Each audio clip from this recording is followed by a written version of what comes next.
اللہ تعالیٰ نے رمضان میں زوجہ کے قریب جانے سے صحابہ کو منع کیا تھا. بڑا دلچسپ واقعہ ہے.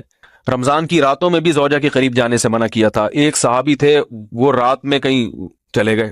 اب بڑے پریشان ہوئے، رسول اللہ صلی اللہ علیہ وسلم کے پاس آئے، عرض کیا یا رسول اللہ مجھ سے غلطی ہوئی، رمضان کی رات میں نے اپنی زوجہ کے قریب چلا. آپ نے فرمایا کیوں؟ وہ بڑا دلچسپ سا واقعہ ہے، بس بظاہر تھوڑا حیا کے خلاف بھی ہے لیکن اتنا بھی نہیں ہے.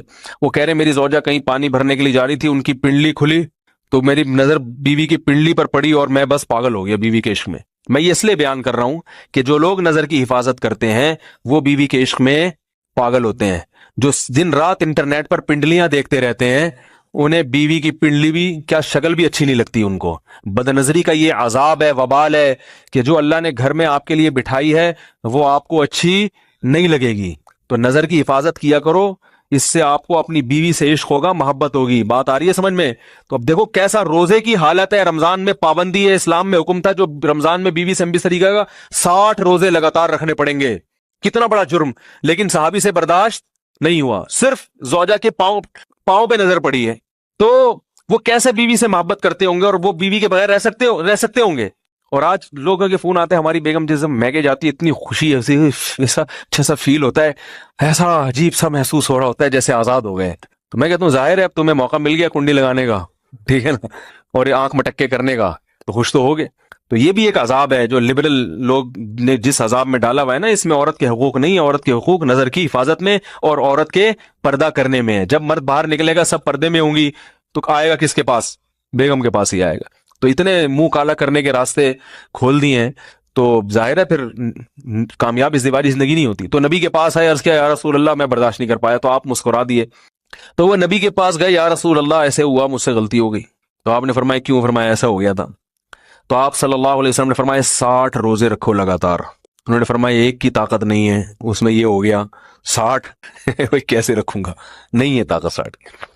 آپ نے فرمایا ٹھیک ہے پھر 60 غریبوں کو 2 ٹائم کا کھانا کھلاؤ.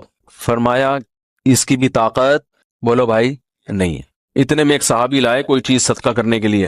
تو آپ نے فرمایا چلو اصل حکم تو یہی ہے کہ 60 روزے یا پھر 60 غریبوں کو کھانا، وہ نہیں تو چلو فی الحال ان کو تنبیہ کے لیے کچھ ان سے صدقہ کروا لیتا ہوں. فرمایا چلو یہ فلاں خیرات کی ایک چیز لے کر آئے ہیں، تم یہ لے کے غریبوں میں بانٹ دو.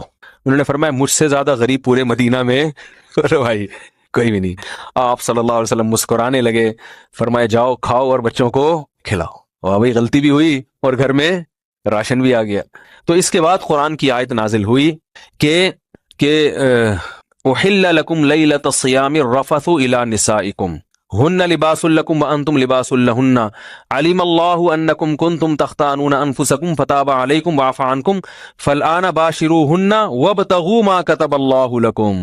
فرمایا اللہ کو بتایا کہ تم اس حکم پر عمل نہیں کر سکتے، لہٰذا رمضان کی راتوں میں تمہیں اپنی بیوی کے پاس جانے کی اجازت ہے، لہذا ان کے پاس جایا کرو اور اس اولاد کو تلاش کرو جو اللہ نے تمہارے مقدر میں لکھ دی ہے.